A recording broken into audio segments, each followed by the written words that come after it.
back to another video. Today's video is right behind me. You can probably see it. We've got all these racks out because guess what? It is time for Brumation.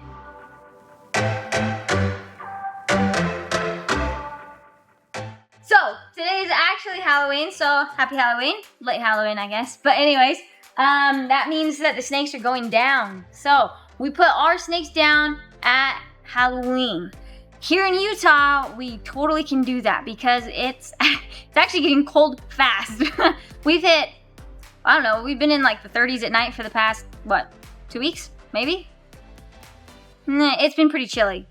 So anyways, it gets cold here early in the year, and so it's cold enough outside that we can put these guys down. And yes, we do just throw them in a different office and like run the cooler, which is exactly what we're gonna do. It is in a new room, so we're gonna show you guys the new room.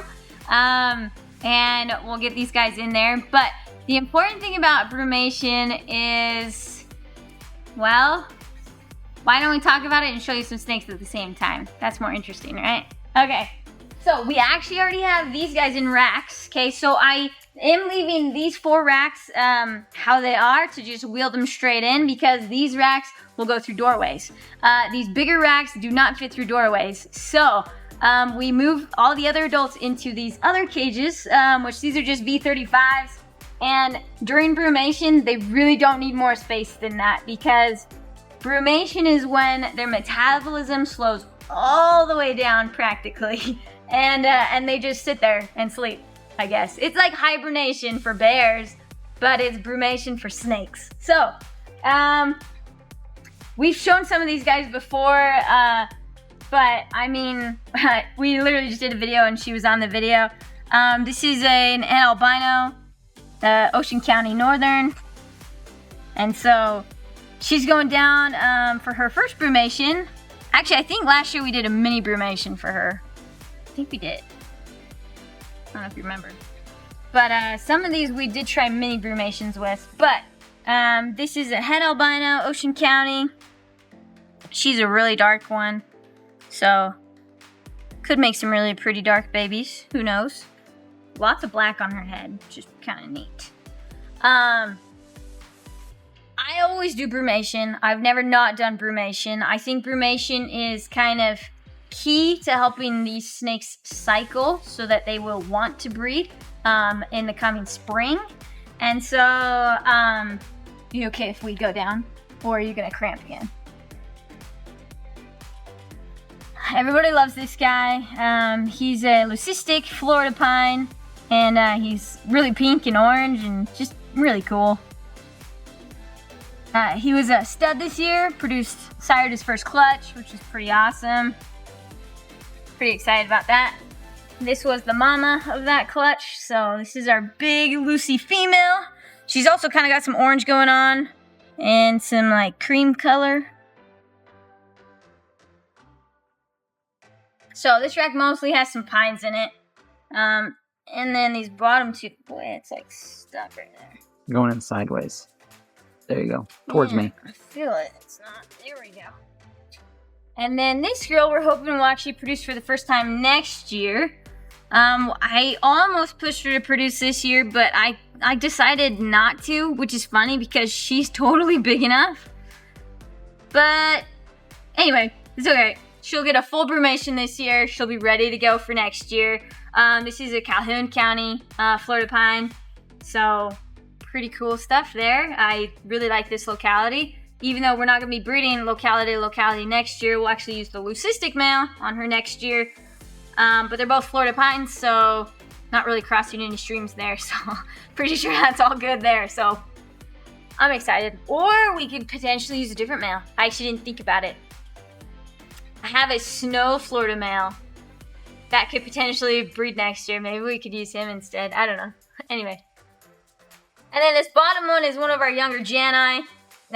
We didn't breed her this year, but we will probably breed her. Well, we definitely will breed her next year. But she's got shavings all over her. But now that I took some of those off, you can kind of see she's the one that has that mid-body aberrancy. Which I'm trying to find out if that's something that we can kind of line breed, replicate, produce more weirdos, you know, that kind of stuff. So That would be pretty awesome for her. She's also super colorful. One of the prettiest ones that I have in the room, that's for sure. Let's see here. These guys, this is all bull snakes. This is caramel stuff right here. We've talked about that. Caramel actually just went in the blue, which is funny because we just did a video with him. But now he's in the blue, so anyways. Yeah, he's not as bright today. It's crazy, we just did the video yesterday and he actually looked pretty good. But today it's totally different, so. Anyway. That's Caramel's sister, so she's got some of that same kind of stuff going on. Just, not nearly as red though, but she does look different. There's something else different about her. She just doesn't have the red that Caramel has. So, brumation, right? It's where we put them down and they slumber for, well, we take them out mid-February, so it's always like Valentine's Day. So we give them all of November, all of December, all of January, and then a couple weeks in February. So it's like 3.5 months of this beautiful break, which I love. And a lot of bigger breeders that do colubrids also love the brumation break. It's fantastic. Oh, I don't know if I want to show her. Let me show this one. This girl is a little bit on the smaller side, but we're going to go ahead and put her down because she is 4 years old. Are you 4? I think you're 4. Just kidding, she's only 3. But we're putting her down because she's going to be 4 next year. So this is an axanthic from the Balam line. From the patternless project stuff that I've had. And, but she looked different to me as a baby. So I kept her. Even though she's just axanthic, but I wanted to breed her back and see if something else weird popped out, so that's why she's still hanging around. And then over here we've got just our Applegates at the top here. So that's one of our females. Yeah, she was being really camera shy earlier too, so not a big fan. And then a couple of bull snakes. That is an axanthic patternless that I am almost... Oh no, we finally decided. He's a ghost patternless, actually. Based off of breeding we did this year, we bred him to a hypo Trumbauer, who was a Posset patternless. And we proved her out to be a het patternless. And everything in the clutch was hypo. So, you don't get everything being hypo unless both parents are hypos. So, he was the only male in there this year. So, he's actually a ghost patternless, which explains his insanely light pattern. Coloration. And so, anyway, pretty cool, pretty cool. And then, we haven't shown this girl off very much, but we'll just look at her really fast, just because I've been talking to some people about them lately. And, anyways. So, this girl right here, if you guys can come down here and look, Spencer. This is a Hannum Whiteside. So, hypo Hannum, but Whiteside. And she looks so different than any other hypo Whiteside, like ever. But the craziest part that is really getting me is people that know bull snakes, right? And those of you that have either bred them or done your research, etc., know that Trumbauer Whitesides don't have the red pupils. Stillwater Whitesides do have red pupils. Well, now it turns out Hannum Whitesides also have red pupils, which is really interesting. Because the fun theory was that Hannum hypo is maybe in part Trumbauer hypo, but with the red pupil coming into play, I wouldn't expect it to only be Trumbauer. Although we really don't know what Hannum is yet. We really don't, but pretty interesting that these guys have red pupils. I first produced these, well, when did I produce you? She's a 21, but the first one I produced was in 2020 then. It was the male was the first one I produced, and then I produced the following year. And pretty weird stuff. So I am planning to actually breed them together next year to make a whole big batch of them to see if they all turn out looking like that, because I'm pretty curious. So anyways, that's a fun project, I guess. And yeah, there's nothing else interesting to look at over here. So anyways, so I have these other, 5 racks? 5 racks down here, and pretty much all of these cages are gonna get filled up with all the other bull snakes, gopher snakes, and pine snakes that are down that aisle. So I will be moving those. I already got cages ready, water's in. It's important to still give the snakes water during brumation. They have to have access to water. So we make sure that they have water. I check on them every couple weeks. Since the room stays, we brumate at 55 degrees Fahrenheit, okay? So we run the cooler over there, it's set at 55. Right now it's actually only set at, I think I have it set for 60. And then I'll bump it down after they're in there for a couple days probably. Then I'll bump it down more. We keep it dark in there, no lights go on. That office over there really doesn't have any traffic, so it's nice, it'll be quiet. I guess we should go look at it really quick. If you want. Why don't we go look at it really fast? Alright, so we're coming through this way. So here's the other office area. And ooh, yeah, it got chilly in here. Set it for 60, and it's definitely 60. Alright, so this is the new brumation room. So it's pretty much identical to the one we were using. It's echoing a lot in here.